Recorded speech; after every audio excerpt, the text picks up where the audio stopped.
Assalamualaikum warahmatullahi wabarakatuh. Salam sejahtera bagi kita semua. Perkenalkan, saya Muhammad Julum Ansari Manurung, mahasiswa USU jurusan S1 Akuntansi tahun 2018. Di video ini, saya akan menjelaskan sistem teknik dokumentasi yang mana judul tersebut merupakan bagian dari mata kuliah Sistem Informasi Akuntansi bagian bab 3. Tujuan dari pembuatan video ini adalah untuk memenuhi nilai UTS mata kuliah Sistem Informasi Akuntansi yang terdiri dari 3 tahap, dan ini adalah tahap terakhir. Alasan saya memilih bab ini karena untuk mengetahui teknik-teknik dokumentasi yang ada pada Sistem Informasi Akuntansi. Kemudian juga mengenal itu dokumentasi, bagian alir, simbol-simbol yang ada pada dokumentasi. Baik, pertama kita akan memasuki dokumentasi. Apa sih dokumentasi itu? Jadi, dokumentasi itu menjelaskan cara sistem bekerja, termasuk siapa, apa, kapan, di mana, mengapa, dan bagaimana entry data, pengolahan data, penyimpanan data output, informasi, dan sistem pengendalian. Dokumentasi juga dilengkapi dengan deskripsi naratif atau narrative description. Apa sih itu? Yaitu penjelasan langkah demi langkah yang tertulis dari komponen sistem dan interaksinya. Jadi, alat dokumentasi itu sangat penting dalam level berikut ini, yang dimana pada level minimum, kita harus membaca dokumentasi untuk menentukan cara sistem bekerja. Kemudian kita perlu mengevaluasi dokumentasi guna mengidentifikasi kekuatan dan kelemahan pengendalian internal dan merekomendasikan peningkatan. Selain itu, untuk menentukan jika sistem diajukan memenuhi kebutuhan perusahaan. Kemudian, lebih banyak keterampilan yang dibutuhkan, mempersiapkan dokumentasi yang menunjukkan operasi dari sistem yang sudah ada atau diajukan. Jadi, alat-alat dokumentasi itu ada 3. Yang pertama adalah diagram arus data, disingkat DID. Kemudian ada bagian alir, yang mana bagian alir ini dibagi menjadi 3 bagian, yaitu bagian alir dokumen, bagian alir sistem, bagian alir program. Dan yang terakhir adalah diagram proses bisnis. Nah, pertama kita akan memasuki diagram arus data. Apa sih diagram arus data? Yaitu penjelasan grafis dari arus data dalam organisasi, meliputi sumber atau tujuan data, arus data, proses, transformasi, dan penyimpanan data.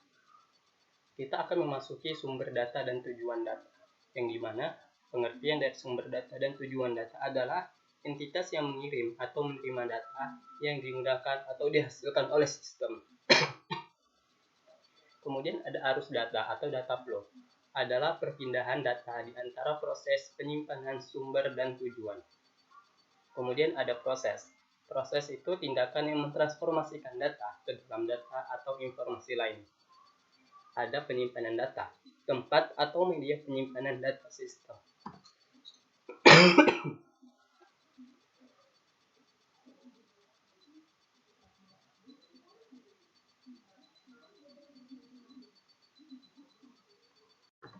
Kemudian kita akan memasuki bagian kedua dari dokumentasi, yaitu bagian alir atau flowchart.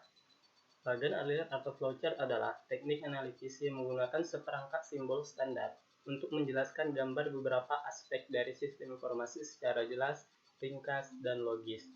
Simbol bagian alir ini dibagi ke dalam 4 kategori. Yang pertama, simbol input atau output. Yang dimaksud dengan simbol input atau output itu menunjukkan input ke atau output dari sistem. Yang kedua, simbol pemrosesan. Simbol pemrosesan menunjukkan pengolahan data baik secara elektronik atau dengan tangan. Yang ketiga, simbol penyimpanan.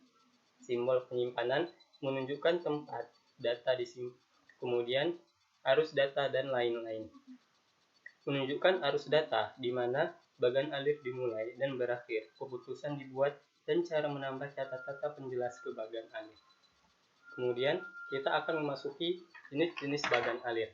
Yang pertama itu adalah bagian alir dokumen atau dokumen flowchart. Dikembangkan untuk mengilustrasikan arus dokumen data di antara area pertanggungjawaban dalam organisasi. Bagian ini menelusuri dokumen dari awal hingga akhir, menunjukkan setiap dokumen dimulai, distribusi, tujuan disposisi, dan semua hal yang terjadi mengalir melewati sistem ini. Kemudian yang kedua, bagian alir pengendalian internal. Digunakan untuk menjelaskan, menganalisis, dan mengevaluasi pengendalian internal. Bagian tersebut digunakan untuk mengidentifikasi kelemahan atau inefisiensi sistem, seperti arus komunikasi yang tidak memadai, pemisahan tugas yang tidak memadai, kompleksitas yang tidak dibutuhkan pada arus dokumen, atau proses tanggung jawab yang menyebabkan penundaan pemborosan. Yang ketiga adalah bagan alir sistem, di mana bagan alir sistem ini menggambarkan hubungan antara input, proses penyimpanan, dan output sistem. Bagan alir pemrosesan penjualan dalam figur mempresentasikan proposal Aston untuk mendapatkan data penjualan menggunakan terminal penjualan state of the art.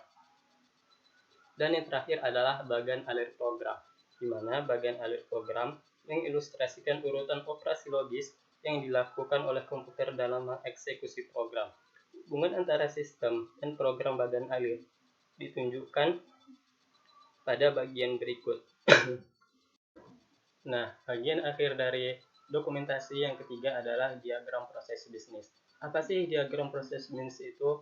Diagram proses bisnis atau juga disebut business process diagram adalah cara visual untuk menjelaskan langkah-langkah atau aktivitas dalam proses bisnis. Contohnya, ada banyak aktivitas dalam siklus pendapatan. Di antaranya adalah menerima pesanan, mengecek kredit pelanggan, memverifikasi ketersediaan persediaan, dan mengonfirmasi penerimaan pesanan pelanggan. Seperti halnya, ada berbagai aktivitas yang terlibat dalam siklus pengeluaran. Di antaranya adalah mengirimkan barang yang dipesan, menagih pelanggan, dan mengumpulkan pembayaran pelanggan. Semua aktivitas ini ditunjukkan pada DPB untuk memberikan pemahaman yang lebih mudah kepada pembaca mengenai gambaran yang terjadi di dalam proses bisnis. Saat DPB dapat menjelaskan interaksi dalam entitas dan juga interaksi antar entitas, DPB dalam buku teks tidak mendokumentasikan aktivitas yang dilakukan oleh pihak eksternal. Oleh karena itu, DPB untuk siklus pendapatan hanya akan menjelaskan fungsi-fungsi yang dilakukan oleh perusahaan penjualan, dan DPB untuk siklus pengeluaran hanya menggambarkan aktivitas yang dilakukan oleh perusahaan pembelian. Business Process Modeling Intuitive Motivation Working Group membuat standar untuk menggambar DPB. Baiklah, sekian yang dapat saya sampaikan dan saya presentasikan. Lebih dan kurang saya mohon maaf. Jika teman-teman memiliki pertanyaan, dapat menambahkan komentar di kolom komentar. Wassalamualaikum warahmatullahi wabarakatuh.